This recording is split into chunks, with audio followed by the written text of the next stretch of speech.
Good evening बच्चों, स्वागत है आपका फिजिक्स ऑनलाइन क्लासेज में। तो हमारा 13वां चैप्टर चल रहा था प्रकाश विद्युत प्रभाव तथा द्रव्य तरंगें। तो इस चैप्टर के शुरुआत में हमने प्रथम लेक्चर में ये पढ़ लिया था कि प्रकाश विद्युत प्रभाव क्या है। हम प्रकाश विद्युत प्रभाव की परिभाषा पढ़ चुके हैं। हाँ, कल हमारी जो क्लास हुई थी उसमें जितने भी बच्चों ने कमेंट्स दिए थे मैंने वो सभी बाद में पढ़े और मैंने देखा किसी भी बच्चे की कोई भी प्रॉब्लम नहीं थी। अच्छी बात है, सभी बच्चे इंटेलिजेंट हैं तो किसी की कोई भी प्रॉब्लम नहीं है। और आप आज कमेंट कर सकते हो, किसी को कोई भी प्रॉब्लम आए मैं कमेंट्स का जवाब जरूर दूंगा, क्योंकि हाँ आज मैंने एक दूसरा फ़ोन रख लिया है, इसमें आपके सभी के कमेंट्स पढ़ता रहूँगा।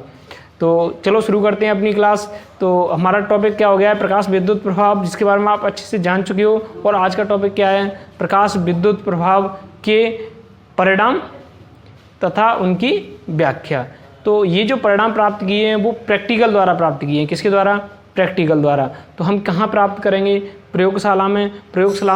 प्रयोगशाला में एक परिपथ व्यवस्थित किया जाता है और उसमें हम प्रकाश विद्युत प्रभाव के क्या करते हैं, प्रेक्षण देखते हैं। तो उस परिपथ को मैं, अब प्रयोगशाला तो है नहीं यहाँ कि आपको उपकरण सहित मैं आपको बता दूँ ऐसे ऐसे, तो केवल मैं आपको यहाँ परिपथ चित्र की सहायता से आपको समझा रहा हूँ कि आपको प्रयोगशाला में किस प्रकार से उपकरण व्यवस्थित करने हैं और उसका किस प्रकार से और उसके परिणाम क्या आएंगे। जो आप परिपथ व्यवस्थित करने के बाद में जब आप प्रैक्टिकल कर लोगे तो उसके आपको क्या परिणाम प्राप्त होंगे, हम उन पर विस्तृत चर्चा कर लेते हैं। तो देखो हमारा आज का टॉपिक क्या है, प्रकाश विद्युत प्रभाव। प्रकाश विद्युत प्रभाव के प्रायोगिक परिणाम। प्रकाश विद्युत प्रभाव के प्रायोगिक परिणाम तथा उनकी व्याख्या।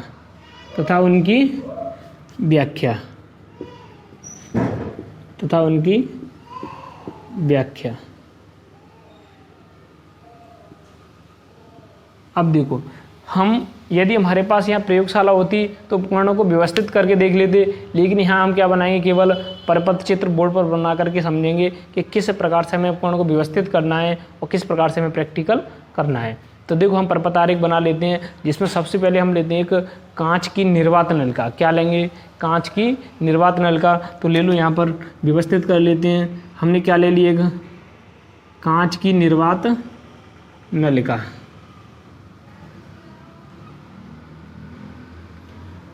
अब इसमें ऊपर कुछ इस प्रकार से लगा देंगे जिससे प्रकाश उसमें आ सके। एक विंडो लगा देंगे, इस प्रकार से लगाएंगे जिसमें प्रकाश उसमें आ सके। आप कहोगे सर हम इसको निर्वात ले रहे हैं, यदि हमने इसको खुला छोड़ दिया तो निर्वात रहेगा ही नहीं, इसमें वायु प्रवेश कर। यही बात सही है बिल्कुल। इसमें कुछ इस प्रकार से लगा देंगे, कांच ही लगाएंगे, एक पारदर्शी कांच लगा देंगे तो जिसमें प्रकाश प्रवेश कर सके।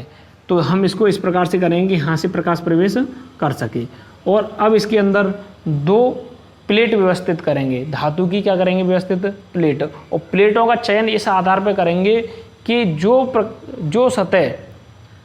धातु की सतह ज़्यादा प्रकाश सुग्राही होगी हम उसको यहाँ चयन कर लेंगे। आपको सर कैसे प्रकाश सुग्राही होगी, तो कल की वीडियो में मैंने आपको बताया था कि ये जो प्रकाश सुग्राही सतह होती है वो सर्वाधिक होगी जिसके लिए कार्यफलन का मान सबसे कम होगा। और यहाँ कार्यफलन क्या है, अरे किसी धातु से इलेक्ट्रॉनों के लिए आवश्यक न्यूनतम ऊर्जा, किसी धातु से उत्सर्जित इलेक्ट्रॉनों के उत्सर्जन के लिए आवश्यक न्यूनतम ऊर्जा क्या है, कार्यफलन है। तो यहाँ हम एक ऐसी धातु लेंगे जिसके लिए कार्यफलन का मान क्या हो, कम हो, और उसकी दो प्लेट ले लेते हैं, उनको क्या कर लेते हैं, व्यवस्थित कर लेते हैं। एक तो यहाँ व्यवस्थित कर दो जिस पर प्रकाश क्या हो सके, आपतित हो सके, आपतित हो सके। इसको हमने कह दिया कैथोड। क्या कह दिया, कैथोड। एक प्लेट यहाँ लगा दो। अब इसको क्या कह दिया हमने, एनोड। अब परिपथ कंप्लीट करो।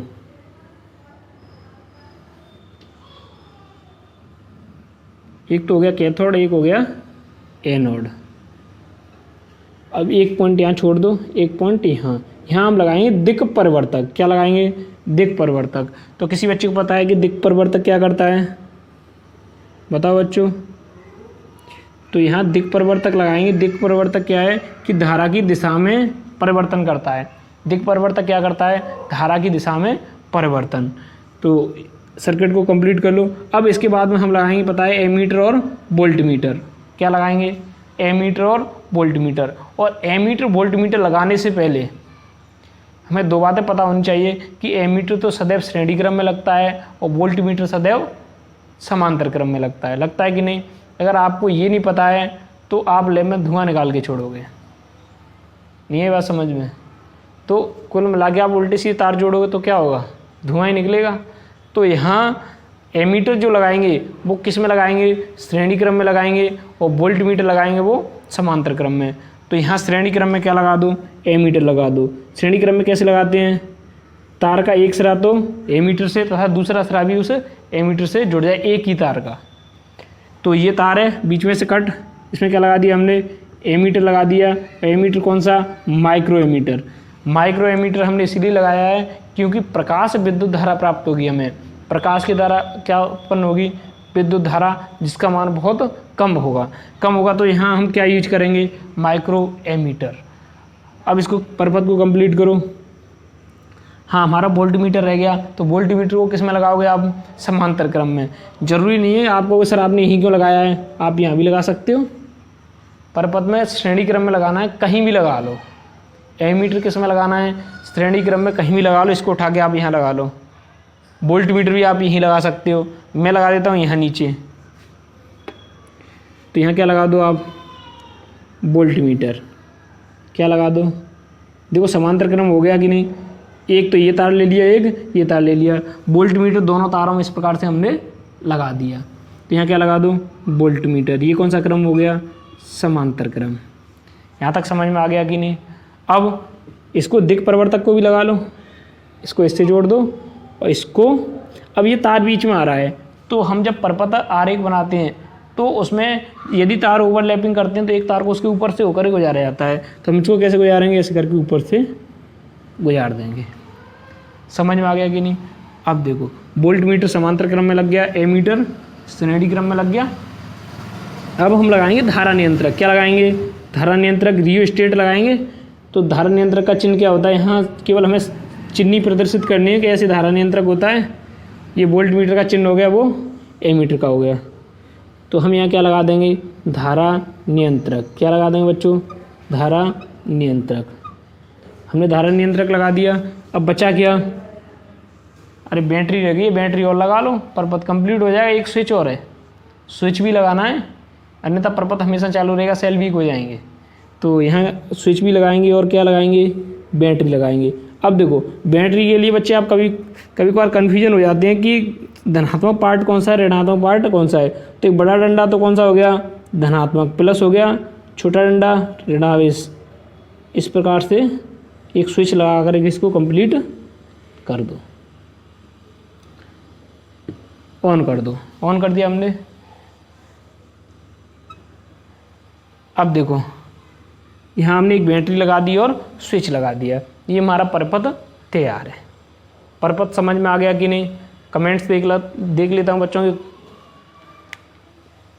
परपथ समझ में आ गया कि नहीं बच्चों।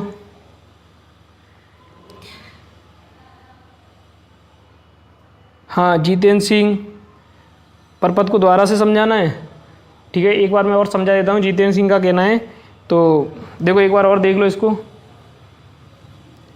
बाकी बच्चों की तो गुड इवनिंग ही है, सभी के लिए गुड इवनिंग, फिर से गुड इवनिंग। तो यहाँ देखो, हमारा परपथ व्यवस्थित है। प्रॉब्लम दिक् परिवर्तक पर आ रही होगी, वोल्टमीटर और एमीटर ये आप व्यवस्थित कर ही लोगे। ये तो कौन सा हो जाएगा, श्रेणी क्रम में लग जाएगा। ये कौन से क्रम में लगेगा, समांतर क्रम में लगेगा। अब देखो, हमने एनोड को किससे जोड़ा है, धन विभव से। हमने इसको किससे जोड़ा है, धन विभव। धारा ऐसी तो जाएगी, धारा धनावेश से ऋणावेश की ओर बहती है, धारा ऐसी जाएगी। इस प्रकार से धारा का प्रवाह हो जाएगा। अब देखो, दिक् परिवर्तक क्या करेगा, यदि हमें धारा की दिशा में क्या करना है, परिवर्तन करना है, तो ये जम्पल की तरह ये समझ लो कि दो तार हैं, इसको ऐसे डाल लिया या ऐसे डाल दिया, दिशा परिवर्तन होगा कि नहीं होगा। अब पहले धारा इधर से इधर बह रही थी, देखो धारा पहले इधर से इधर ऐसी बह रही है, यदि हम इसको उठा करके ऐसे कर दें, इसको क्या कर दें, ऐसे सीधा कर दिया जाए तो अब देखना सिस्टम क्या हो गया कि ऐसे धारा बहना स्टार्ट हो गई, मतलब धारा की दिशा बदल गई कि नहीं। फिर से बदल लो आप, ऐसे कर लो, इससे ऐसे कर लो और इसको ऐसे कर लो, इसको हटा दो तार को, धारा की दिशा बदल गई कि नहीं। तो ये किसका कार्य करता है, दिक् परिवर्तक किसका कार्य करता है, विद्युत धारा की दिशा में परिवर्तन करता है। तो जीत सिंह समझ में आ गया कि नहीं। अब देखो, अब हम इसमें प्रयोग देख लेते हैं। प्रयोग किस प्रकार से करेंगे कि हम इस पर प्रकाश आपतित कराएंगे। क्या आपतित कराएंगे, प्रकाश आपतित कराएंगे। जैसे इस पर प्रकाश आपतित कराया तो इससे क्या निकल गए, इलेक्ट्रॉन। क्या निकल गए, इलेक्ट्रॉन। इलेक्ट्रॉन इस प्रकार से गति करने लग जाएंगे। अब इलेक्ट्रॉन निकल गए, इलेक्ट्रॉन किस पर एकत्रित हुए, एनोड पर, और एनोड से ये धारा का प्रवाह स्टार्ट हो गया कि नहीं हो गया। तो हमने एमीटर में देखा कि जैसे ही प्लेट पर, कौन सी प्लेट पर, कैथोड वाली प्लेट पर प्रकाश आपतित कराया, हमने क्या प्रेक्षित किया, जैसे ही कैथोड वाली प्लेट पर हमने प्रकाश आपतित कराया तो उससे इलेक्ट्रॉनों का उत्सर्जन हुआ, या हमें नहीं पता है कि इलेक्ट्रॉन का उत्सर्जन हुआ कि नहीं हुआ, हमें तो यहाँ विक्षेप प्राप्त हो गया। क्या प्राप्त हो गया, एमीटर में विक्षेप प्राप्त हो गया, अर्थात उसमें धारा का प्रवाह हो गया। तो धारा का प्रवाह किससे हुआ था, प्रकाश डालने से। इसका मतलब इसमें प्रवाहित धारा है वो कौन सी है, प्रकाश विद्युत धारा। कौन सी है, प्रकाश विद्युत धारा। तो आपका टारगेट कंप्लीट हो गया। आपका टारगेट क्या था, प्रकाश विद्युत धारा को जानना कि प्रकाश विद्युत धारा किस प्रकार से उत्पन्न होगी। तो हम उसको प्रैक्टिकल करके देखना था कि किस प्रकार से प्रकाश विद्युत धारा उत्पन्न होगी। तो हमने उसको करके देख लिया कि प्रकाश इस प्लेट पर, कैथोड वाली प्लेट पर डाला, इलेक्ट्रॉन का उत्सर्जन हुआ, एनोड पर उनका कलेक्ट किए उसने, और आवेश का प्रवाह इस प्रकार से हो गया और हमें इसमें विद्युत धारा प्राप्त हो गई। कैसे प्राप्त हुई, हमें इसमें विक्षेप प्राप्त हो गया, जिससे हमें पता चल गया कि इसमें विद्युत धारा का प्रवाह हो रहा है। तो यहाँ तक बात समझ में आ गई कि नहीं। और बताओ, अब बात आती है इसकी, ये धारा नियंत्रक क्या कर रहा है, धारा नियंत्रक धारा का नियंत्रण ही तो करेगा। अगर आपने ज़्यादा वोल्टता लगा दी, क्योंकि वोल्टता हुई इक्वल IR होता है ओम के नियम से, हुई समानुपाती आई। धारा और वोल्टता एक दूसरे कैसी होती है, समानुपाती। हमने अधिक वोल्टेज लगा ली, लेकिन हमें प्रपथ में यदि कम धारा की ज़रूरत हो तो हम क्या करेंगे, धारा नियंत्रक से उसको नियंत्रित कर लेंगे। ये आप प्रैक्टिकल लैब में देखो, एक कछुआ टाइप का सा होता है, उसमें उसको ऐसे करके आगे पीछे करते हैं तो उससे धारा नियंत्रित होती है। अब यहाँ धारा नियंत्रक हो गया, वोल्टमीटर हो गया, एमीटर हो गया और दिक् परिवर्तक हो गया।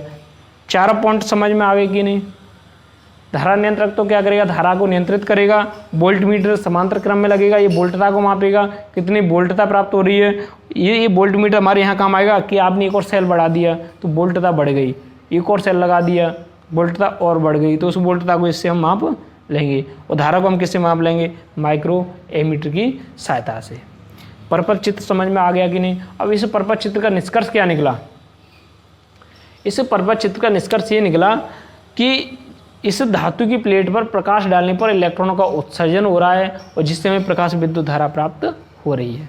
बस यही निष्कर्ष है। लेकिन अब एक बात बताओ, हम यहाँ देख रहे हैं कि प्रकाश विद्युत धारा किस किस से प्रभावित होगी, प्रकाश विद्युत धारा किस किस से प्रभावित होगी। यदि हम यहाँ बैटरी एक सेल और लगा दें, क्या लगा दें, एक सेल और लगा दें, तो क्या प्रकाश विद्युत धारा पर कोई प्रभाव पड़ेगा। अरे सोचने वाली बात है या नहीं है। मैं यहाँ एक सेल और लगा देता हूँ, मैंने क्या लगा दिया, एक सेल और लगा दिया। अब एक सेल और बढ़ाने पर क्या प्रकाश विद्युत धारा के मान में कोई परिवर्तन हुआ, पहला प्रेक्षण। या आप पहला प्रेक्षण इसको मान सकते हो कि ये जो प्रकाश है, प्रकाश की यदि हम तीव्रता बढ़ा दें, क्या बढ़ा दें, प्रकाश की तीव्रता। नंबर 1, प्रकाश की तीव्रता। अब हमने परिणाम तो देख लिया, क्या देख लिया, परिणाम, प्रकाश विद्युत प्रभाव की क्या का प्रायोगिक हमने परिणाम देख लिया। अब हम क्या कर रहे हैं, उसकी व्याख्या। अब क्या पढ़ रहे हैं हम, उसकी व्याख्या। तो व्याख्या में देखो हम क्या पढ़ेंगे, प्रकाश की तीव्रता को यदि बढ़ा दिया जाए, प्रकाश की तीव्रता को, जो प्लेट पर हम प्रकाश डाल रहे हैं, यदि उसकी तीव्रता बढ़ा दी जाए। अब समस्या ये है कि सर ये तीव्रता क्या है, ये भी तो है, इंटेंसिटी क्या है, तीव्रता क्या है। तो देखो तीव्रता है प्रकाश की मात्रा, अगर प्रकाश की मात्रा ज़्यादा है तो तीव्रता ज़्यादा है, प्रकाश की मात्रा कम है तो तीव्रता कम है। जैसे लाइट के बल्ब की बात करें कि एक स्पेस में लाइट का बल्ब जल रहा है, अब उससे 100 मीटर की दूरी पर देखें तो वहाँ प्रकाश कम होगा बजाय 10 मीटर की दूरी के, होगा कि नहीं होगा। अब 10 मीटर की दूरी पर इसका मतलब तीव्रता वहाँ से कैसी है, अधिक है। तो वहाँ से अधिक क्यों हो गई, क्योंकि वहाँ प्रकाश की मात्रा अधिक है।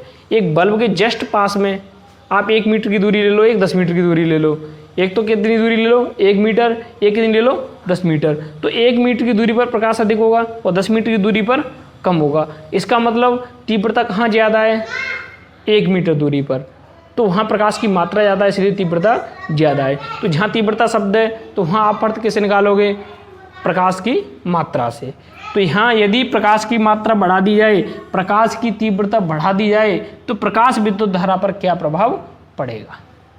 पहला पॉइंट क्या है, यदि प्रकाश की तीव्रता बढ़ा दी जाए तो प्राप्त प्रकाश विद्युत धारा के मान पर क्या प्रभाव पड़ेगा। क्या प्रकाश विद्युत धारा बढ़ जाएगी या कम हो जाएगी या स्थिर रहेगी, तो हमें इसका अध्ययन करना है।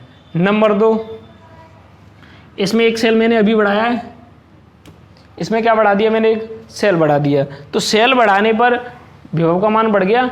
तो जब हमने विभव का मान बढ़ा दिया, या आप इसमें से एक सेल कम कर लो, 2 सेल कम कर लो, एक ही सेल छोड़ दो, तो इसका मतलब हमने विभव का मान कम किया या अधिक किया, तो उससे इस पर क्या प्रभाव पड़ा। या आप ऐसे ही परीक्षित कर सकते हो, ये सेल ऐसे लगे हैं, सेल को उल्टा लगा दो, तब क्या प्रभाव पड़ा, अर्थात ऋणात्मक विभव लगा दो। उल्टा लगाने का मतलब दिशा परिवर्तित होगी उसकी। पहले तो धारा इस दिशा में बह रही थी और इसको उल्टा लगाने से धारा इस दिशा में बहने लग गई। अब एक बात बताओ, या तो आप सेल उल्टा लगा लो या सेल को एक ही लगे रहने दो, उनसे चटाचाटी मत करो।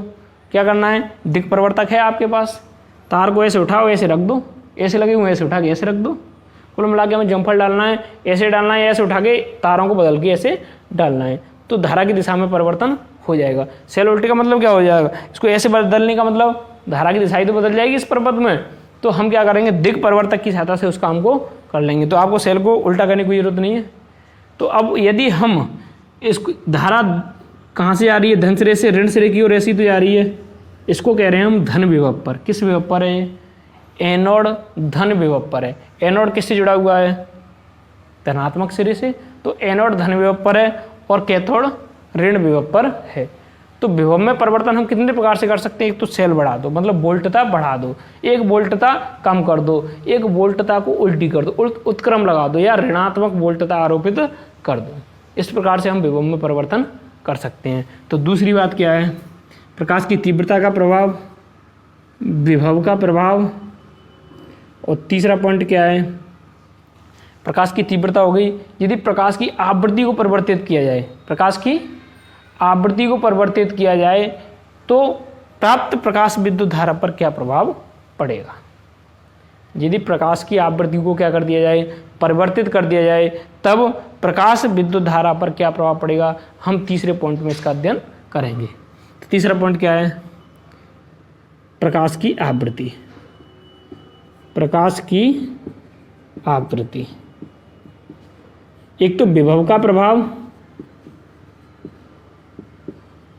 प्रकाश की आवृत्ति का प्रभाव, यहाँ क्या है, प्रकाश की तीव्रता का प्रभाव। हमें इन सभी का प्रभाव देखना है कि प्रकाश विद्युत धारा पर इनका क्या प्रभाव पड़ेगा। तो सबसे पहले हम क्या देख लेते हैं, इंटेंसिटी, तीव्रता के बारे में देख लेते हैं। नंबर 1 पॉइंट क्या है, प्रकाश की तीव्रता पर, प्रकाश की तीव्रता का प्रकाश विद्युत धारा पर क्या प्रभाव पड़ेगा, तो देख लेते हैं इसको।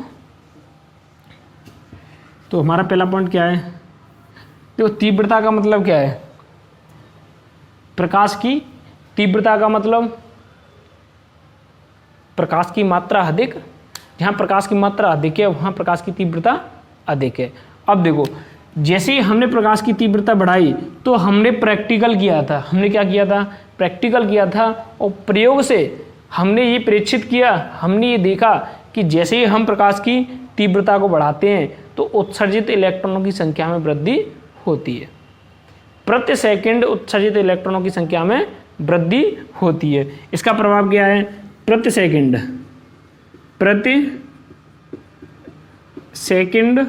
उत्सर्जित इलेक्ट्रॉनों की संख्या में वृद्धि होती है। क्या होगी? प्रति सेकंड उत्सर्जित इलेक्ट्रॉनों की संख्या में वृद्धि होगी। हमने क्या प्रेक्षित किया था? ये हमने प्रैक्टिकली किया है, कोई सैद्धांतिक तो हम दे नहीं रहे कि ऐसा हो गया अपने मन से दे दिया कुछ नहीं, ऐसा नहीं है। हमने प्रैक्टिकली देखा है कि जब प्रकाश की हम तीव्रता बढ़ाते हैं तो प्रति सेकंड उत्सर्जित इलेक्ट्रॉनों की संख्या में वृद्धि होती है। तो यहाँ इसका मतलब क्या हो गया कि प्रकाश की तीव्रता के समानुपाती क्या हो गया? उत्सर्जित इलेक्ट्रॉनों की संख्या। उत्सर्जित इलेक्ट्रॉनों की संख्या किसके समानुपाती होगी? आपतित प्रकाश की तीव्रता के समानुपाती होगी। तीव्रता बढ़ेगी तो उत्सर्जित इलेक्ट्रॉनों की संख्या में क्या होगी? वृद्धि। तो अब एक बात बताओ, उत्सर्जित इलेक्ट्रॉनों की संख्या में वृद्धि हो गई, इसका मतलब आवेश की मात्रा तो भी बढ़ रही है, क्योंकि इलेक्ट्रॉन पर क्या होता है? आवेश होता है। तो जब उत्सर्जित इलेक्ट्रॉन की संख्या में वृद्धि हो गई तो धारा के मान में भी क्या होगी? वृद्धि होगी। बात समझ में आ गई कि नहीं? तो हमारा निष्कर्ष क्या निकला, हमारा प्रायोगिक परिणाम क्या निकला हमारा, कि हमने देखा कि प्रकाश विद्युत धारा के मान में वृद्धि हो रही है। कब? जब हम आपतित प्रकाश की तीव्रता के मान में वृद्धि कर रहे हैं। जब हम आपतित प्रकाश की तीव्रता के मान में वृद्धि कर रहे हैं तो प्रकाश विद्युत धारा के मान में वृद्धि हो रही है। कारण क्या है? क्योंकि आपतित प्रकाश की तीव्रता बढ़ाने पर उत्सर्जित इलेक्ट्रॉनों की संख्या में वृद्धि हो रही है। बात समझ में आ गई कि नहीं? तो इसका मतलब यहाँ जो ग्राफ आएगा, क्या आएगा? ग्राफ किस किस के मध्य? प्रकाश विद्युत धारा तथा प्रकाश विद्युत धारा को आप कैसे व्यक्त करोगे? क्योंकि इंटेंसिटी भी आई होती है और धारा को भी आई से व्यक्त करती हैं। तो मैं यहाँ क्या लिख देता हूँ इसको? स्मॉल आई मतलब प्रकाश विद्युत धारा, प्रकाश, या इसको आप ऐसे लिख लो, प्रकाश विद्युत धारा, प्रकाश विद्युत धारा, ये भी उसमें ऊपर पहुँच गया। इसको स्मॉल आई से व्यक्त किया है मैंने और इसको मैं कैपिटल आई से व्यक्त कर देता हूँ, इंटेंसिटी। यहाँ आई तो तीव्रता है, प्रकाश की तीव्रता, और स्मॉल आई क्या है? प्रकाश विद्युत धारा, फोटो इलेक्ट्रिक करंट। तो यहाँ इसके कैसे होगी? समानुपाती। तो वक्र कैसा आएगा? समानुपाती वक्र। क्योंकि जैसे ही हम तीव्रता के मान में वृद्धि कर रहे हैं, जैसे ही हम प्रकाश की तीव्रता के मान में वृद्धि कर रहे हैं तो प्रकाश विद्युत धारा के मान में उसी अनुपात में वृद्धि हो रही है। तो वक्र कैसा आएगा? समानुपाती वक्र आएगा। और समानुपाती वक्र आप खींचना जानते हो बहुत ही अच्छे से, क्योंकि आपने 11वीं क्लास में खूब खींची हैं। तो ये समझ में आ गया कि नहीं? तो एक बार इसको फिर से रिपीट कर रहा हूँ कि जो हमने यहाँ क्या प्रेक्षित किया है कि जैसे ही प्रकाश की तीव्रता में वृद्धि करते हैं, जैसे ही हम प्रकाश की तीव्रता में वृद्धि करते हैं तो उत्सर्जित इलेक्ट्रॉनों की संख्या में वृद्धि होती है, जिससे प्रकाश विद्युत धारा के मान में भी वृद्धि होती है। तो ये हमने परिणाम देख लिया किसका? तीव्रता बढ़ाने का। प्रकाश की तीव्रता को बढ़ाने का हमें रिजल्ट प्राप्त हो गया कि प्रकाश विद्युत धारा के मान में वृद्धि हो रही है। तो आप इसको बहुत ही अच्छे से लिख सकते हो। यदि ये पूछ लिया जाए आपसे, ये प्रश्न जरूर पूछे जाते हैं, 2-3 प्रश्न हैं। एक तो प्रकाश विद्युत धारा पर, प्रकाश विद्युत धारा पर हमें यही प्राप्त होगी, हम यही परीक्षित करेंगे कि कितनी प्राप्त हो रही है। प्रकाश विद्युत धारा पर तीव्रता का क्या प्रभाव पड़ता है, विभव का क्या प्रभाव पड़ता है, या आवृत्ति का क्या प्रभाव पड़ता है। ये 3 पॉइंट हैं, ये बहुत इंपॉर्टेंट है। तो ये बात समझ में आ गई कि नहीं? अब इसके बाद हम बात कर लेते हैं किसकी? विभव की, कि विभव का क्या प्रभाव पड़ेगा। विभव का मतलब यहाँ वोल्टता बढ़ाने से, वोल्टता बढ़ाएंगे, कम करेंगे, ऋणात्मक करेंगे। ऋणात्मक वोल्टता करने का मतलब यहाँ हम इससे उसकी दिशा बदल देंगे। दिशा बदलने का मतलब हो जाएगा कि आपकी वोल्टता कैसी हो गई? ऋणात्मक हो गई। फिर सेल बढ़ाते जाओ तो ऋणात्मक वोल्टता का मान बढ़ता जाएगा। अब सेकंड हम क्या बात कर लेते हैं? हाँ, कुछ बच्चों के कमेंट्स आए थे कि सर हमें टाइम नहीं देते स्क्रीनशॉट लेने का, तो मुझे फिर से ध्यान नहीं रहा, लेकिन अगली बार ज़रूर आपको टाइम दिया जाएगा। अब देखो हमारा सेकंड पॉइंट क्या है। वैसे मैं आपके लिए नोट्स भेजूंगा ही, स्क्रीनशॉट से बस इतना है कि आप उसका फटाफट रिवीजन हो जाएगा। सर ने क्या क्या पढ़ाया तुरंत दिमाग में आ जाता है। तो स्क्रीनशॉट लेना बहुत ज़रूरी है।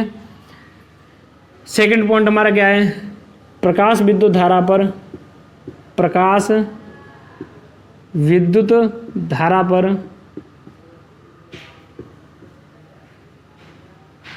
का प्रभाव हम इसको भी पढ़ लेते हैं। देखो विभव का क्या प्रभाव पड़ेगा, तो हम इसको एक ग्राफ की सहायता से समझेंगे। किसकी सहायता से, एक ग्राफ बना लेते हैं।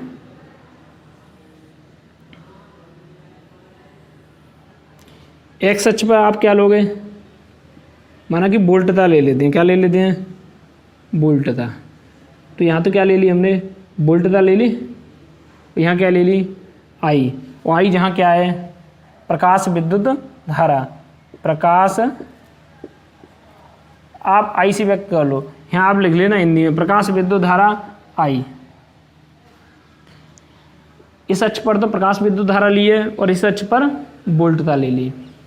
अब देखो हमने पहले माना कि इसमें कुछ भी नहीं लगाया है, बिल्कुल विभव तो आरोपित किया ही नहीं है, परपथ में विभव तो बिल्कुल आरोपित किया ही नहीं है। हम इसको बंद कर देते हैं, बिल्कुल बैटरी हटाओ। बैटरी हटा ली, इसका मतलब विभव शून्य, V इक्वल 0 होगा। V का मान क्या होगा, 0। तब क्या इस परपथ में धारा प्राप्त होगी हमें, तो ये हम प्रैक्टिकल करके देखेंगे। तो हमने प्रैक्टिकल किया तो उससे पता चला कि अब एक बात होता है, प्रकाश इस पर आपतित हो रहा है, इलेक्ट्रॉनों का उत्सर्जन हो रहा है और इलेक्ट्रॉनों का प्रभाव भी हो रहा है, तो इसमें अल्प मान की विद्युत धारा हमें प्राप्त होगी, चाहे आप बैटरी लगाओ या मत लगाओ। बैटरी लगाने का मतलब विभव आरोपित करो या मत करो। या विभव आरोपित करते हो तो वाला, नहीं करते हो तो वाला, लेकिन हमें अल्प मान की विद्युत धारा जरूर प्राप्त होगी। इसका मतलब हमें विभव का मान क्या हो, 0। V ये विभव वाला है तो V का मान कितना हो, 0। फिर भी हमें प्रकाश विद्युत धारा का कुछ मान प्राप्त हो रहा है, माना कि वो यहाँ प्राप्त हो रहा है। अरे बाई अक्ष पर x का मान 0 होता है, तो यहाँ ये बाई अक्ष है मतलब I है, प्रकाश विद्युत धारा वाला अक्ष हो गया। इस पर वोल्टता 0 होगी, तो यहाँ I का मान है लेकिन V का मान क्या है, 0 है या नहीं है। माना कि जब V इक्वल 0 था, V का मान क्या था, 0, तब I का मान क्या था, माना कि यहाँ तक कहीं होगा, हमें कुछ विद्युत धारा प्राप्त हो रही थी, कुछ प्रकाश विद्युत धारा प्राप्त हो रही थी, माना कि यहाँ तक हो रही थी। अब इसमें धीरे धीरे वोल्टता लगाना स्टार्ट करो, सेल लगाना स्टार्ट कर दो। आप विभव का मान बढ़ाना स्टार्ट करो, चाहे आप कैसी भी करो, सेल लगाओ, बैटरी लगाओ, कुछ भी आप युक्ति अपनाओ, तो इसमें क्या लगाओ, वोल्टता बढ़ाना स्टार्ट करो। तो आपने क्या लगा दिया, माना कि एक सेल लगा दिया, एक सेल लगा दिया आपने। तो एक सेल लगाते ही इस धारा के मान में वृद्धि होगी। अरे वोल्टता आरोपित किया तो धारा के मान में वृद्धि होगी, जाहिर सी बात है, होगी कि नहीं होगी। तो धारा के मान में थोड़ी सी क्या होगी, वृद्धि होगी। मैं ग्राफ खींच रहा हूँ, यहीं से आगे चलूंगा मैं, क्या होगी, थोड़ी सी वृद्धि होगी। अब मैंने एक और सेल लगा दिया, क्या किया, एक और सेल लगा दिया। अब उसके मान में थोड़ी सी और वृद्धि होगी, उसके मान में थोड़ी सी और वृद्धि होगी।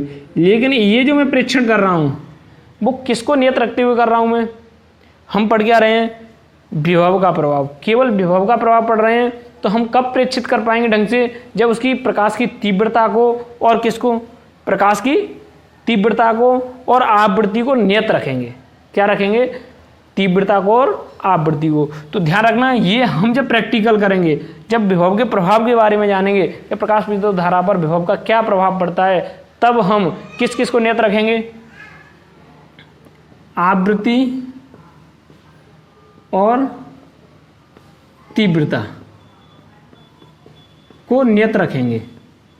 नियत मतलब बिल्कुल परिवर्तित नहीं करेंगे। यदि हमने इनका ही परिवर्तन कर दिया तो हम कैसे प्रेक्षित कर पाएंगे, नहीं कर पाएंगे ना। तो हमें क्या क्या नियत रखना है, इसको नीचे लिख लो, आवृत्ति व तीव्रता को नियत रखते हुए। आज बच्चों मैंने काफ़ी स्लो पढ़ाया है, कल थोड़ा सा स्पीड में पढ़ा दिया था तो कुछ शिकायतें मिल गई थी, इसलिए मैं आपको बहुत ही स्लो पढ़ाऊंगा और बहुत ही अच्छे समझ में आएगा। तो यहाँ V इक्वल 0 था, I का कुछ मान प्राप्त हुआ जब हमने वोल्टता आरोपित नहीं की, जब हमने यहाँ कोई भी सेल नहीं लगाया था, तब भी हमें कुछ प्रकाश विद्युत धारा प्राप्त हो रही थी। हमने कैसे पता लगाया? यहाँ इसमें विक्षेप प्राप्त हो रहा था। अब इसका मतलब ये हो गया V = 0, तब I का मान कुछ प्राप्त हो रहा है कि नहीं हो रहा। फिर हमने 1 सेल लगाया, वोल्टता का मान बढ़ाया, वोल्टता का मान बढ़ाने का मतलब थोड़ा सा आगे आ गए, तब प्रकाश विद्युत धारा के मान में थोड़ी सी क्या हुई? वृद्धि हो गई कि नहीं हो गई। फिर हमने एक और सेल लगाया, फिर वृद्धि हो गई। अरे वोल्टता बढ़ाते जाएंगे तो वृद्धि तो होगी, तो और वृद्धि होगी थोड़ी सी। जैसे हम वोल्टता बढ़ाते गए, लेकिन एक स्थिति ऐसी आई, अब एक बात बताओ, जिसका जितना काबू होगा उतना ही काम करेगा। आप उसको ठोक पीट करके काम करवाओ नहीं तो इस काम को कर ले, तो वो कैसे कर लेगा? अरे उसकी जितनी सामर्थ्य होगी उतना काम करेगा। अब इस चालक तार के अंदर जितने इलेक्ट्रॉन होंगे, जितने मुक्त इलेक्ट्रॉन होंगे, उतने जब पूरे ही निष्कासित हो जाएंगे तो फिर और इलेक्ट्रॉन कहाँ से आए जो धारा का मान बढ़ा दें? बात समझ में आ रही है कि नहीं? आप इसमें खूब 33,000 वोल्टेज की लाइन से लेकर के कनेक्ट कर दो इसको, तो क्या धारा और बढ़ती जाएगी? तो ऐसा नहीं है। एक निश्चित वोल्टता के बाद धारा नियत हो जाएगी, तार जल जाएंगे लेकिन धारा के मान में वृद्धि नहीं होगी। सर्किट जल जाएगा पूरा, लेकिन धारा के मान में कोई वृद्धि नहीं होगी। तो यहाँ अरे जितने तार में जितने भी इलेक्ट्रॉन है वो निष्कासित हो गए, फिर और इलेक्ट्रॉन कहाँ से आए? जब है ही नहीं तो आए कहाँ से? समझ में आ रही है कि नहीं बात? तो वोल्टता का मान बढ़ाते चलो तो ठीक है, पहले वृद्धि होगी, लेकिन एक वोल्टता के निश्चित मान पर एक धारा का मान कैसा हो जाएगा? नियत हो जाएगा। फिर चाहे आप वोल्टता कितनी भी बढ़ा लो, धारा के मान में कोई परिवर्तन नहीं होगा, नियत हो गई धारा कैसी हो गई? नियत। धारा के मान वृद्धि नहीं होगी, नियत हो जाएगी। यहाँ तक वक्र समझ में आ गया कि नहीं? चलो ठीक है, धारा नियत हो गई, हमने अत्यधिक वोल्टता आरोपित कर ली, तो एक निश्चित वोल्टता के बाद वो धारा नियत हो गई। प्रकाश विद्युत धारा में एक नियत प्राप्त होने लग गई। अब उसके बाद में अब इस बैटरी को पलटने का काम आ गया। तो बैटरी को पलटने से तो अच्छा इन तारों को पलट दो, दिक् परिवर्तक क्यों लगाया हमने? अरे अपना देसी काम क्यों करेंगे? बैटरी को पलट रहे हो, वही दिशा ही तो परिवर्तित करनी है, तो दिक् परिवर्तक लगाया है ना, तो इसको इस प्रकार से पलट लो। तो हमने दिक् परिवर्तक से उसकी दिशा को क्या कर लिया? बदल लिया। दिशा बदलने का मतलब उत्क्रम विभव हो गया। उत्क्रम विभव का मतलब हो गया ऋणात्मक विभव। पहले तो एनोड किस विभव पे था? देखो एनोड किस विभव पर है? धनात्मक विभव पर है या नहीं है? कैथोड किस विभव पर है? ऐसे जाओ, ऋणात्मक विभव पर।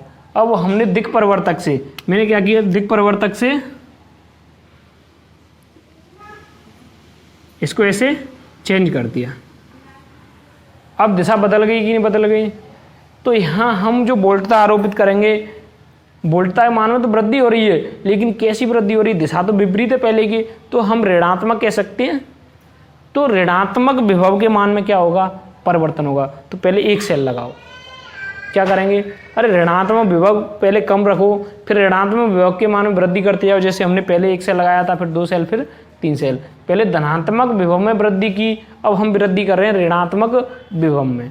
जैसे ही हम ऋणात्मक विभव में वृद्धि करेंगे, तो एक बात बताओ, प्रकाश विद्युत धारा ऐसे जा रही थी और हमने इसको परिवर्तित कर दिया, तो इसकी धारा किधर से किधर जाएगी? इसको माइनस कर दिया, इसको प्लस कर दिया। इसका मतलब ये तो हो गया दिक् परिवर्तक वैसी बना रहने दो, क्योंकि मैंने यहाँ इसको परिवर्तित करके तुम्हें समझा रहा हूँ।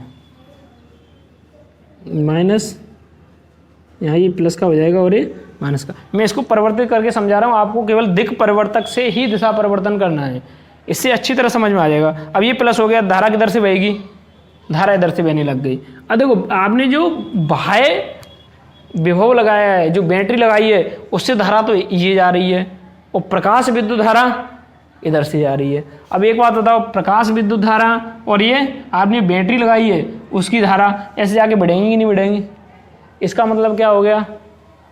अरे एक स्थिति पर दोनों कैंसिल होंगी कि नहीं होंगी? आप वोल्टता का मान बढ़ाते जाओ, तो जब ये वाली धारा जो आपने बाह्य बैटरी द्वारा जो धारा आरोपित की, वोल्टता आरोपित की, उससे जो धारा प्रवाहित हो रही है, यदि इस प्रकाश विद्युत धारा के मान के बराबर हो जाए, तो परिपथ में यहाँ विक्षेप शून्य प्राप्त होगा कि नहीं होगा? अरे दोनों विपरीत आ रही हैं, यदि दोनों परिमाण और बराबर हो जाए तो परिपथ में प्रवाहित धारा शून्य होगी कि नहीं होगी? तो इसका मतलब एक स्थिति पर वोल्टता के एक नियत मान पर एक निश्चित वोल्टता के मान पर इस परिपथ में प्रवाहित धारा शून्य हो जाएगी, और वो मान कौन सा हुआ, ऋणात्मक विभव हो गया, क्योंकि हमने उल्टा लगाया है ना सेल उल्टा, या हमने दिक् परिवर्तक से उसकी दिशा परिवर्तित कर ली है। तो अब मैं दिक् परिवर्तित से केवल दिशा परिवर्तित कर रहा हूँ, तो यहाँ प्लस कर देता हूँ और यहाँ क्या कर देता हूँ माइनस। पहली कंडीशन, बात समझ में तो आ गई कि नहीं, और इसी को मैं क्या कर देता हूँ परिवर्तित कर देता हूँ। ये बात समझ में आ गई। तो हमने जैसे ही परिपथ में हमारे द्वारा जो विभव आरोपित किया है, तो उसकी धारा की दिशा तो ये हो गई, और प्रकाश विद्युत धारा की दिशा दोनों की एक दूसरे के विपरीत हो गई। जब एक दूसरे के विपरीत हो गई तो इसका मतलब वोल्टता का मान जैसे बढ़ाते जाएंगे तो एक स्थिति ऐसी आएगी जहां दोनों धारा कैंसिल हो जाएंगी विभव के एक निश्चित मान पर और ऋणात्मक मान पर। विभव का मान कैसा हुआ, ऋणात्मक, क्योंकि हमने पहले तो धारा की दिशा में, प्रकाश विद्युत धारा की दिशा में वोल्टता लगाई थी कि वोल्टता लगाने पर जो आपने बैटरी लगाई थी उसकी भी धारा की तरफ बह रही थी, उसी की दिशा में तो जुड़ रही थी, कोई दिक्कत वाली बात नहीं है। अब उसके विपरीत बह रही है तो अब क्या होगी, घटेगी। तो ऋणात्मक विभव कहेंगे हम उसको। पहले कि हमने उल्टा विभव लगाया है तो हम उसको क्या कहेंगे, ऋणात्मक विभव। तो ऋणात्मक विभव के एक विशिष्ट मान पर, ऋणात्मक विभव के एक विशिष्ट मान पर परिपथ में प्रवाहित प्रकाश विद्युत धारा का मान शून्य हो जाता है। क्या हो जाता है, शून्य हो जाता है। उस ऋणात्मक विभव को हम निरोधी विभव कहते हैं। क्या कहते हैं, निरोधी विभव। तो हमारे पास एक बहुत ही अच्छी डेफिनेशन आई है निरोधी विभव। तो हम इसको ग्राफ को और कंप्लीट कर लेते हैं। निरोधी विभव समझ में आ गया कि नहीं? हाँ, तो अब देखो एक बार आपके कमेंट्स चेक कर लेता हूँ, क्योंकि बार बार चेक करूँगा तो फिर पढ़ाएंगे कैसे। तो मैं आपके एक बार कमेंट्स और चेक कर लेता हूँ, किसी बच्चे की कोई प्रॉब्लम।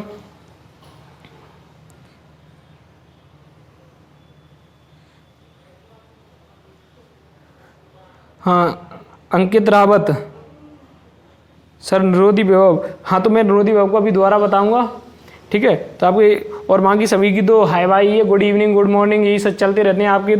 तो इसमें अंकित रावत अभी आपकी प्रॉब्लम सॉल्व होने वाली है। निरोधी विभव क्या है मैं अभी आपको बता रहा हूँ, ठीक है। तो अब देखो पहले हम इस ग्राफ को कंप्लीट कर लेते हैं। अब हमने उत्क्रम वोल्टता लगाई। उत्क्रम वोल्टता का मतलब हमने दिक् परिवर्तक से दिशा बदल ली, विभव की दिशा बदली कैसे है, पहले एनोड प्लस पे था, अब देखो एनोड किस पर हो गया, माइनस पे हो गया कि नहीं हो गया। अरे पहले एनोड किस विभव पे था, धन विभव पर था, अब एनोड किस विभव पर है, देखो परिपथ देखो ऋण विभव पर है या नहीं है। एनोड अब किस विभव पर, ऋण विभव पर। इसका मतलब हमने वोल्टता को उत्क्रम कर दिया, उल्टा कर दिया। इसका मतलब हम ऋणात्मक वोल्टता की बात करेंगे। तो यहाँ देखो वोल्टता का मान बढ़ाते चलो, लेकिन कैसा बढ़ाएंगे, ऋणात्मक। और ऋणात्मक बढ़ाएंगे और धारा का मान क्या होता जाएगा, प्रकाश विद्युत धारा का मान कम होता जाएगा, क्योंकि इसकी दिशा ये है। और ऋणात्मक करने पर इसकी दिशा क्या हो जाएगी, अभी बैटरी द्वारा प्राप्त धारा की दिशा क्या हो जाएगी, उसके व्युत्क्रम हो जाएगी, उल्टी हो जाएगी। तो धारा का मान कम होता जाएगा। होगा कि नहीं होगा। तो धारा का मान क्या होगा, कम होगा। तो इस प्रकार से आपको एक वक्र प्राप्त हो जाएगा। वक्र समझ में आ गया कि नहीं। यहाँ आपको वी नोट क्या प्राप्त हो गया, वी नोट। जहाँ वी नोट क्या है, निरोधी विभव है। यहाँ वी नोट क्या है, निरोधी विभव है। अब देखो ये ऋणात्मक विभव हो गया कि नहीं, माइनस वी नोट हो गया, तो ये ऋणात्मक भाव हो गया। तो ऋणात्मक क्यों है, यहाँ तो क्या हो गया, शून्य। विभव का मान यहाँ क्या हो जाएगा, शून्य। और ये धनात्मक विभव था जो हमने पहले बढ़ाया था, फिर उसके बाद में हमने धारा की दिशा पर दिक् परिवर्तक द्वारा हमने इसकी दिशा को क्या कर लिया, परिवर्तित कर लिया। तो विभव कैसा होगा, ऋणात्मक। और एक ऋणात्मक विभव, एक निश्चित ऋणात्मक विभव के एक विशिष्ट मान पर देखो प्रकाश विद्युत धारा क्या हो गई, शून्य हो गई कि नहीं हो गई। तो इस ऋणात्मक विभव को क्या कहेंगे हम, निरोधी विभव। तो हाँ अंकित रावत समझ में आया कि नहीं। निरोधी विभव क्या है, इस ग्राफ से भी आप समझ सकते हो। यहाँ इसका जो भाग है विभव कौन सा हो गया, ऋणात्मक विभव हो गया। ऋणात्मक मतलब हमने विभव की दिशा परिवर्तित कर ली और वोल्टता का मान बढ़ाते गए। अरे वोल्टता मान बढ़ा रहे हैं कि नहीं बढ़ा रहे हैं, लेकिन कैसा बढ़ा रहे हैं, ऋणात्मक। यहाँ ऋणात्मक का अर्थ केवल दिशा परिवर्तन से है, वोल्टता का तो मान ही बढ़ रहा है, लेकिन ऋणात्मक का मतलब दिशा परिवर्तन से। तो इसकी दिशा में क्या हो रहा है, परिवर्तन। इस प्रकार से वोल्टता का मान बढ़ता गया। एक निश्चित वोल्टता पर, एक निश्चित ऋणात्मक विभव पर परिपथ में प्रवाहित प्रकाश विद्युत धारा का मान शून्य हो जाता है। उस मान को, उस ऋणात्मक विभव के मान को निरोधी विभव कहते हैं। बात समझ में आ गई कि नहीं? तो निरोधी विभव क्लियर हो गया। निरोधी विभव क्या है, तो कई बार एग्जाम में पूछा जाता है, बहुत इंपॉर्टेंट है ये निरोधी विभव। तो निरोधी विभव क्या है कि वह ऋणात्मक विभव, वह ऋणात्मक विभव जो परिपथ में प्रवाहित, वह ऋणात्मक विभव जो परिपथ में प्रवाहित प्रकाश विद्युत धारा के मान को क्या कर देता है, शून्य कर देता है। क्या कहला देता है, निरोधी विभव कहलाता है। ये तो माना कि हमने तीव्रता को क्या रखा था, I1। तीव्रता का मान क्या था, I1। तब की बात है। अगर हम बात करें थोड़ी सी तीव्रता को परिवर्तित कर लें, तो फिर से यही परीक्षण करते हैं। तीव्रता को क्या कर लें, परिवर्तित करके थोड़ा सा यही परीक्षण फिर से करते हैं। फिर तीव्रता को, जैसे हमने तीव्रता बढ़ा करके नियत कर ली, पहले कुछ थी, फिर हमने थोड़ी सी बढ़ा ली और फिर उसको फिक्स कर लिया, उसी पर फिर हम विभव का मान बढ़ाने लग गए। तो हमने तीव्रता थोड़ी सी बढ़ा ली। तो मैं आपको पहले कह चुका हूँ कि तीव्रता के समानुपाती क्या है, ये बहुत इंपॉर्टेंट पॉइंट है इसमें, क्योंकि ये पॉइंट ये तो आपका खत्म हो गया कंप्लीटली कि प्रकाश विद्युत प्रभाव का विभव पर क्या प्रभाव पड़ता है। ये इस ग्राफ से आप समझ सकते हो, प्रभाव कुछ इस प्रकार से पड़ता है। ये ग्राफ आपको सब कुछ समझा रहा होगा कि प्रभाव किस प्रकार से पड़ता है। तो विभव का प्रभाव क्या पड़ रहा है, जैसे हम वोल्टता का मान बढ़ा रहे हैं, धनात्मक वोल्टता का मान या धनात्मक विभव का मान बढ़ाते जा रहे हैं, तो एक निश्चित विभव के बाद हमें संतृप्त धारा प्राप्त होती है। संतृप्त का मान उससे अधिक फिर आगे धारा का मान प्राप्त हमें होता नहीं है, एक संतृप्त धारा प्राप्त होती है। और जैसे ही हम विभव को ऋणात्मक करते हैं, दिक् परिवर्तक की सहायता से विद्युत धारा की दिशा में परिवर्तन करते हैं, आप ये कह लो, तो ऋणात्मक करते हैं, तो हमें एक विभव का एक ऐसा ऋणात्मक मान प्राप्त होता है जहाँ परिपथ में प्रवाहित विद्युत धारा का मान शून्य हो जाता है। उस ऋणात्मक मान को निरोधी विभव कहते हैं। निरोधी विभव की बहुत ही इंपॉर्टेंट परिभाषा है, इसलिए मैं इसको बार बार रिपीट कर रहा हूँ। अब बात आती है कि यदि तीव्रता से एक दूसरा परीक्षण और कर लेते हैं इसी में, कि हमने थोड़ी सी तीव्रता बढ़ा ली, तो आपको पता है कि विद्युत धारा का मान बढ़ गया। कौन सी विद्युत धारा, प्रकाश विद्युत धारा का मान बढ़ गया। तो यहाँ से थोड़ा सा कहाँ पहुँच गया, यहाँ पहुँच गया कि नहीं। अब यहाँ पहुँच गया, वही प्रैक्टिकल दोहराएंगे पूरा। वोल्टता पहले धनात्मक वोल्टता का मान बढ़ाएंगे, फिर ऋणात्मक वोल्टता का मान बढ़ाएंगे, ग्राफ सेम आएगा कि नहीं आएगा। तो केवल इसकी ये स्थिति परिवर्तित हो जाएगी, मैं इस प्रकार से वक्र प्राप्त हो जाएगा। वक्र तो सेम वैसे ही प्राप्त होगा, लेकिन तीव्रता बढ़ाने पर थोड़ी सी बैटरी बिल्कुल भी नहीं थी, यहाँ वोल्टता बिल्कुल भी नहीं थी, तब तीव्रता बढ़ाने पर प्रकाश विद्युत धारा का मान हमें थोड़ा सा अधिक प्राप्त हुआ था पहले के बजाय, जब तीव्रता कम थी। शून्य V = 0 की कंडीशन में, V = 0 की, जब यहाँ कोई बैटरी नहीं थी, हमारे पास कोई विभव आरोपित नहीं था, तब यहाँ तीव्रता, यहाँ I प्रकाश विद्युत धारा जब कम तीव्रता थी, I1 थी, I1 > I2, ये कितनी है, I2।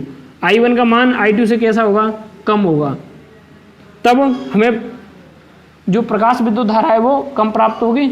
और यहाँ ये जो है, ये क्या है, जब हमने तीव्रता बढ़ा दी तब हम प्रकाश विद्युत धारा का मान अधिक प्राप्त होगा, जब यहाँ पर कोई भी बैटरी आरोपित नहीं हो, कोई भी विद्युत विभव आरोपित नहीं हो। तो ये बात समझ में आ गई। तो इस प्रकार से सेम वक्र आएंगे। और दूसरी तीव्रता लेना चाहें तो I3 के लिए भी ऐसे ही वक्र आ जाएगा, I4 के लिए भी, मतलब तीव्रता अलग अलग तीव्रता के नियत मान के लिए देखा जाएगा, तो ग्राफ सेम ऐसे ही आएगा। जरूरी नहीं है आप ऐसे मेरी तरह 2-2 3-3 बनाओ, एक ही बना के फ्री कर दो, बस बहुत है। तो बात समझ में आ गई कि नहीं, इसका आप स्क्रीनशॉट ले सकते हो, जल्दी लो।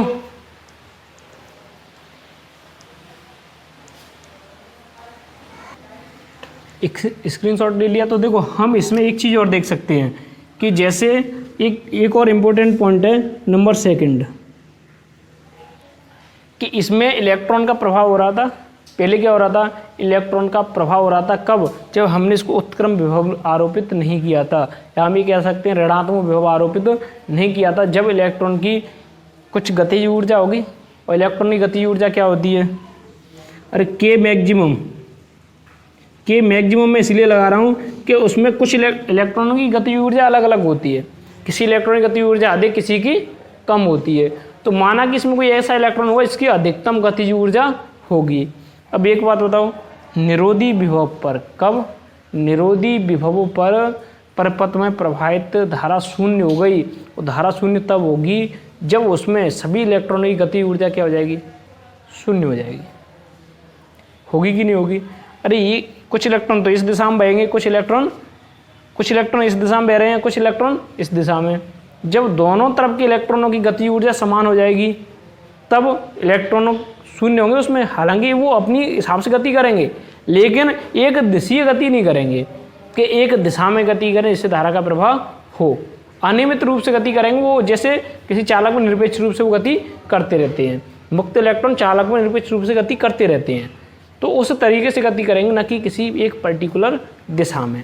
तो यहाँ हम क्या करेंगे कि जैसे इलेक्ट्रॉनों का पहले प्रभाव हो रहा है तो उसमें एक इलेक्ट्रॉन ऐसा होगा जिसका अधिकतम वेग होगा, और इसने जब हमने विभव को उल्टा कर दिया अर्थात उत्क्रम विभव लगा दिया, ऋणात्मक विभव लगा दिया, तो एक भी इलेक्ट्रॉन ऐसे आ रहा था, एक भी इलेक्ट्रॉन इधर नहीं निकल पा रहा।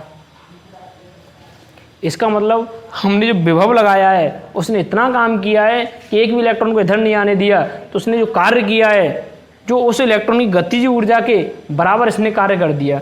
अरे कोई किसी को रोकने के लिए जितनी ताकत वो लगा रहा है हम उतनी लगा दें तो हम उसको रोक देंगे, उसको स्थिर कर देंगे।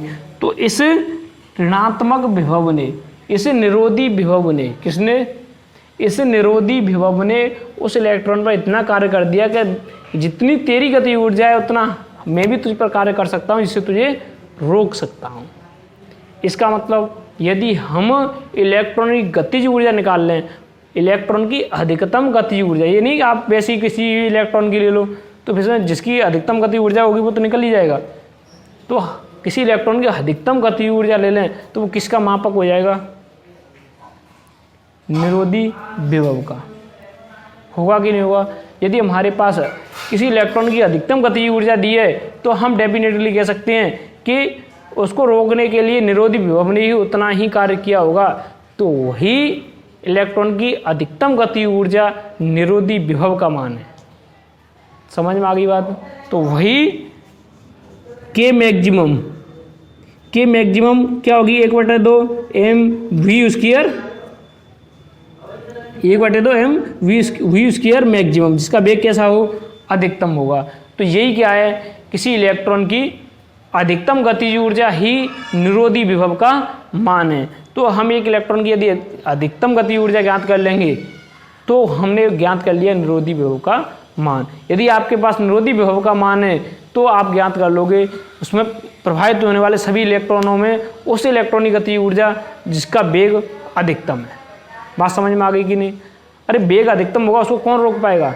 सामने वाला उसके लिए उतना ही कार्य करती है तभी तो रोक पाएगा। इसका मतलब उसके द्वारा किया गया कार्य उसके वेग के बराबर हो जाएगा, मतलब उसकी गतिज ऊर्जा के बराबर हो जाएगा। तो यदि हमें गतिज ऊर्जा पता है तो उसके द्वारा किया गया कार्य पता है। हमें पता है कि इलेक्ट्रॉन किसी ने रोक लिया, तो कब रोक लिया? जब उसके अंदर हिम्मत है तभी तो रोक लिया। हिम्मत का मतलब उसके बराबर उसमें ताकत है, तो बराबर का मतलब बराबर हो गए। तो इलेक्ट्रॉन की गतिज ऊर्जा बराबर निरोधी विभव, निरोधी विभव बराबर इलेक्ट्रॉन की अधिकतम गतिज ऊर्जा। बात समझ में आ गई कि नहीं? तो आपको किसी न्यूमेरिकल में दिया हो इलेक्ट्रॉन की अधिकतम गतिज ऊर्जा, तो मान लीजिए वो किसका मान दिया हुआ है, निरोधी विभव का।